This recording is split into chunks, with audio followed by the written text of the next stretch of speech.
This shrub behind me is Comfrey, which is a fantastic plant if you're a gardener. It draws up minerals from deep within in the earth with a very long taproot, and it benefits all the other plants in your garden. That's not why I'm going to be talking about it today.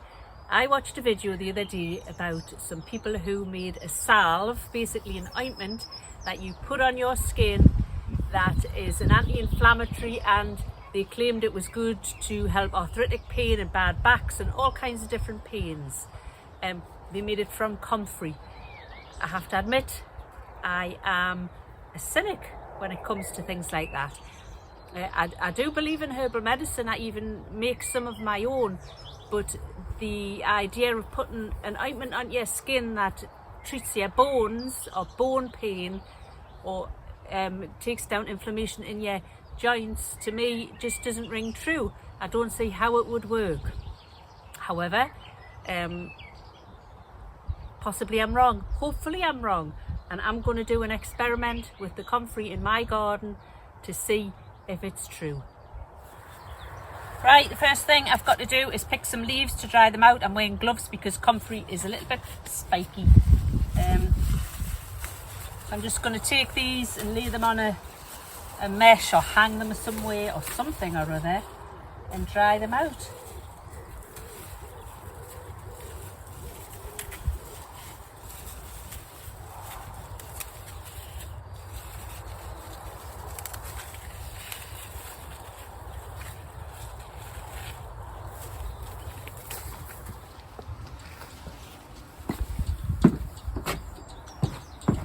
So in the allotment shed, I've got this rack which I reckon is ideal, and I'm going to just lay them on there.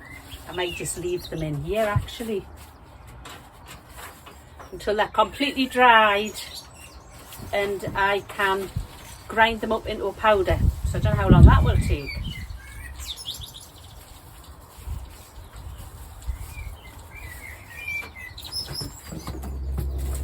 These Comfrey leaves are completely dried out now. It only took a couple of days. I've left them for about a week just to be sure, and I'm going to bag them up now and take them home and think about making this salve.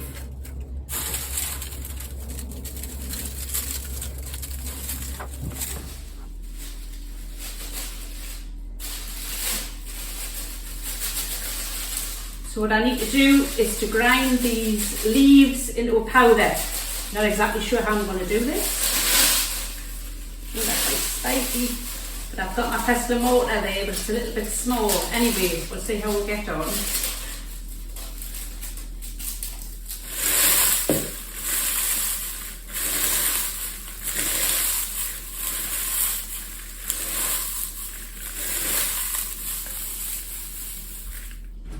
I've ended up using the blender. That's worked just fine. I'm just going to weigh out now and see how much of this I've got.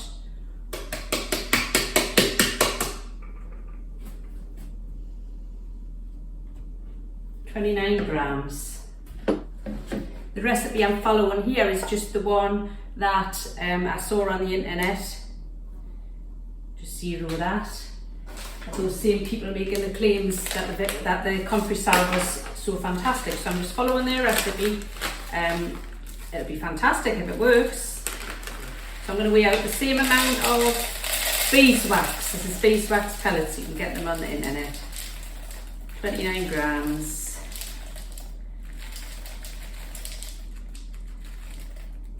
There we go.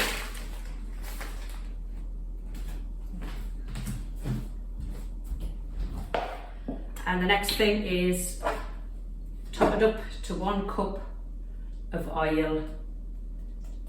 They said a light olive oil, but I don't think it would really matter. I've got a light olive oil there, and I've got some vegetable oil I'm just going to use as well. So now I've got to melt that. I'm just going to put it in the microwave. The beeswax has a high melting point, but I'm going to try it in the microwave. They did it in a pot and see how I get on. It has melted absolutely fine in the microwave, so that was a good idea to do it that way. Dead easy, it only took a couple of minutes. And now I'm just going to spoon the Comfrey into it.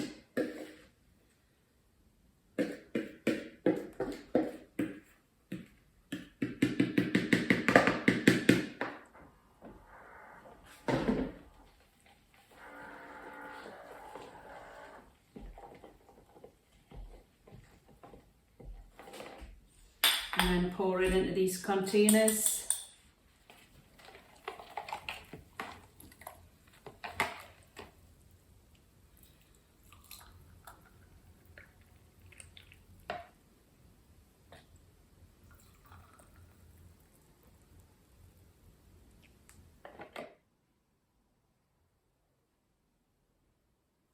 That's the finished product. It was very easy to make, and I'm going to get on testing that, rubbing it into me creaky joints, and everybody else in the family will have a go as well if they've got any pains anyway. And I'll get back to you at the end of the video and I'll give you my opinion on whether Comfrey salve is any good at all as a painkiller or an anti-inflammatory for joint pain. It is about 2 full months since I first started making this video. I wanted to wait a good length of time to give this stuff a really good test. Well, I'll just tell you the results. I had a really bad toe, my big toe joint. Don't I give you all the gory details? It was very painful. It was preventing me from walking any distance at all. So I decided I would put the Comfrey salve on my toe joint twice a day. So I started doing that. Within 3 days, I started to feel that it was feeling a little bit better, a little bit less painful.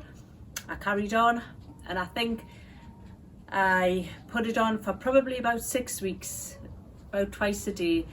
And what I would say is it is about 90 to 95% better, my toe. It's not 100% better. I started putting it on again the other day because it started to feel a little bit painful again. But yeah, 90%, 95% better.